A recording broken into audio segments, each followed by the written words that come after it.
Hello and welcome. For those of you that are new to my channel, my name is Ryan. I'm a local real estate marketing expert here in Fairfield County, Connecticut.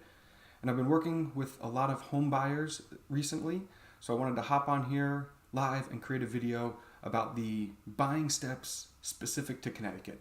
I know each state is a little bit different, and here in Connecticut, we have a few things that are unique to our state too. So I wanted to dive in and talk about your home buying process.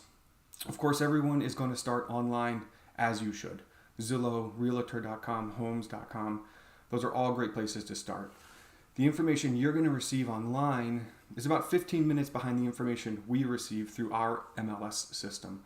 The only difference is we're going to have access to some more documents, property disclosures, things of that nature that you're not going to find on Zillow. Once you decide to go look for a home, one of the first things you're going to do on Zillow is click on that schedule an appointment button, and that's when you're going to get connected with a local realtor. One of the first things that most people don't realize is you're actually going to build yourself a small little team to help you through your home buying process.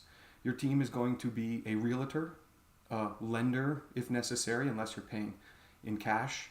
In Connecticut, you're going to need an attorney, which is required by state law, and you're also going to need to have an inspector to help you with the home inspection process, unless you're waiving that, which I don't suggest you do. The lender is going to help you check your finances, which is probably the first thing you should do before you start looking at homes and thinking about that dream kitchen. They're going to work with you to check your finances and make sure that you're looking at homes that fit within your budget. A really good lender is going to take an overall view of your entire budget and your finances and help you figure out what makes sense for your budget in terms of what you can afford. Once you have that number in mind, then your search can really start online on your own, or preferably with a realtor who knows the area and can help guide you through each town.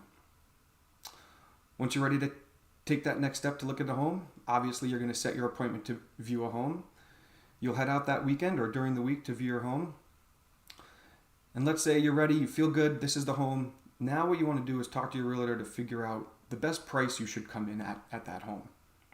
Your realtor is going to be able to go look at comps of other properties that have sold recently and give you a good range where you should come in comfortably for a home. So you're not undervalued, you're not overvalued, but you're hopefully hitting that sweet spot which will get your offer accepted. Right now, March 27th, we're still seeing a very competitive market here in Fairfield County. There are still multiple offers coming in on homes that are priced correctly in neighborhoods around town. So you want to make sure that you put your best foot forward and you have someone and a team behind you that's going to make sure you win that offer. Here's where things start to get a little convoluted in the process, but if you take it slow, it all works out. Your offer is going to consist of a few documents, and in Connecticut, it also consists of a 1%, we call it an earnest deposit or good faith check that you write along with your offer. Your offer is going to have your offer documents, which sets the terms, the dates. You're going to have your pre-approval letter from your lender, so you show that you're a strong buyer. And you're going to have signed any of the disclosures or documents that are attached to that listing, such as an inclusion or exclusion list, and the condition disclosures to show that you've read through the property so you know what you're getting yourself into. The 1% check that goes along with it is held in escrow by our attorneys. It's not deposited until the house actually closes on closing day. You do get that money back if you can't come to terms with the seller of the home. However, you should always go into a process thinking that any check you write, you're not going to see again. I know that sounds a little scary, but you just want to make sure that you're not putting checks out there thinking that this is all going to be for free. You want to feel confident in moving forward with your decision to purchase a home. A typical closing date that people will put on their disclosures is anywhere from 30 to 45 days. That's sort of a standard that we're seeing. Sometimes it can happen faster, sometimes it takes longer. This is all up to your lender, so make sure that you have a good idea of when your lender can close and get you through the clear to close process, which we'll cover in a little bit.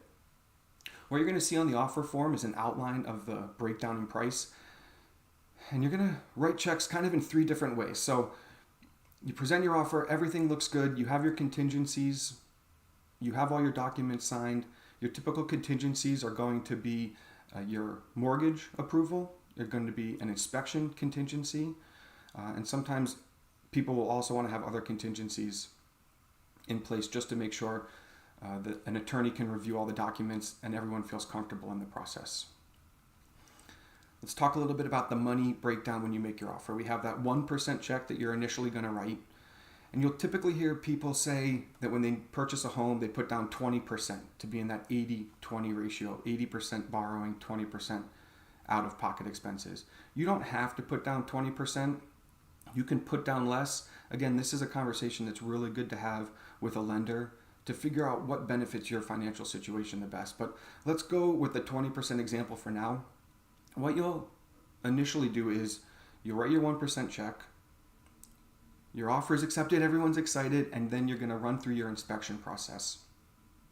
After your inspection process, which typically happens in less than a week of your offer being accepted, if it was contingent on the inspection being satisfactory to your liking, then you have the ability to go back to the seller and say, we found a few things that we'd like you to address, and so we'd like to reduce the price of our offer, or you're very happy and you all just want to move forward in an ideal scenario where everyone feels good about the purchase process. Once you sign that next contract after you've gone through inspections, now you're going to sign a contract that really gets you ready for the lender to get you to the clear to close process. We'll typically put down half of whatever your total deposit is going to be. So if you're going to put down 20% total for your loan, you'll do your 1% up front, offers accepted, you get through your contingencies, you sign your contracts, and you'll put down 9% for the total of 10% on the contract signing. Now you still have to wait for the clear to close, so the other 10% will come at closing. Again, that's on the 20% down payment option. All of that adjusts, obviously, if you're putting down 10%, you'll do 1%, you'll do 4%, and then you'll do 5% at closing. Let's talk about some of the terms in that offer. We just went over it, but we'll just run through it real quick. We outline the general information, everyone's names, addresses. You'll have your purchase price in there, our contingencies of the mortgage and the satisfactory inspection. The inspection you do want to have happen fairly quickly. I'll go back and say this too. It is free to make an offer, and it's also free to work with a buyer's agent. You don't pay a buyer's agent in Connecticut any commission. We earn our commission from the sellers of the property. There are some caveats to that, but I have never seen a buyer pay a realtor a fee outside of a disaster, which I haven't even seen, but there are rare examples. But just know that making offers is free, working with a buyer's agent is free, and we make our money from the selling agent.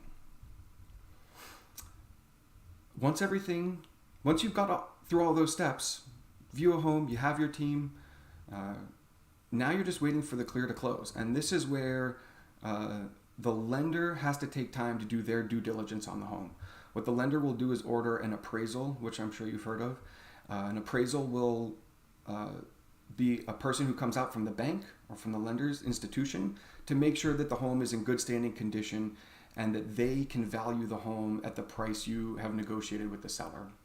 This is always where everyone is a little bit on pins and needles with mortgages to make sure that the appraisal comes in at the price that you agreed to purchase the home. You may have heard of a term called an appraisal gap. That's where the value of the home will come in at a different price than you've negotiated. And as a buyer, you've promised to cover the difference in that value if one exists. You can also try and negotiate that value down with the seller. But an appraisal gap is meant for that reason, to give the seller some confidence that in case the home does not appraise, which means it comes in at a different value, then you're going to be able to cover that difference.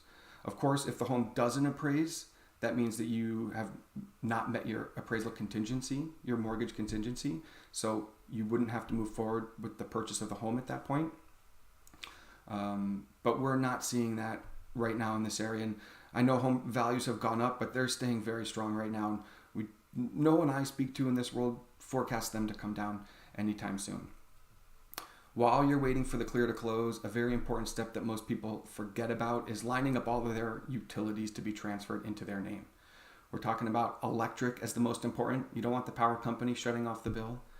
You'll have your gas or HVAC system, depending on the types of systems you have in your house. HVAC companies, rather, depending on the types of systems you have in your house. Come out. Water through a town is typically held by the attorneys. They'll transfer the water, the name of the water account over when you purchase the home. And then, of course, if you want internet or television, talk to your local realtor and figure out which service they may be able to reach out to get your internet and TV scheduled. But do not skip the step of scheduling your utilities. I have had examples of clients buying homes, forgetting to set up the electric, and while they're moving everything in, the power shuts off. It's always harder to get power turned back on than it is to keep it running. So make sure that you get those transferred into your name while you're waiting for that clear to close. That can obviously all change if disaster strikes, but it won't. Lastly, make sure you line up any moving vans. Moving companies are very busy, not just this time of year, but all times of years. Maybe enlist your family in a U-Haul. Maybe call a professional company. There's plenty of white glove services that will do that out here for you, and line up your movers to be ready to go on time. Once closing day comes, when you get the clear to close from the lender, the only thing you're going to need to do is bring your checkbook with you to the attorney's office. Most closings in Connecticut happen at the seller's attorney's office.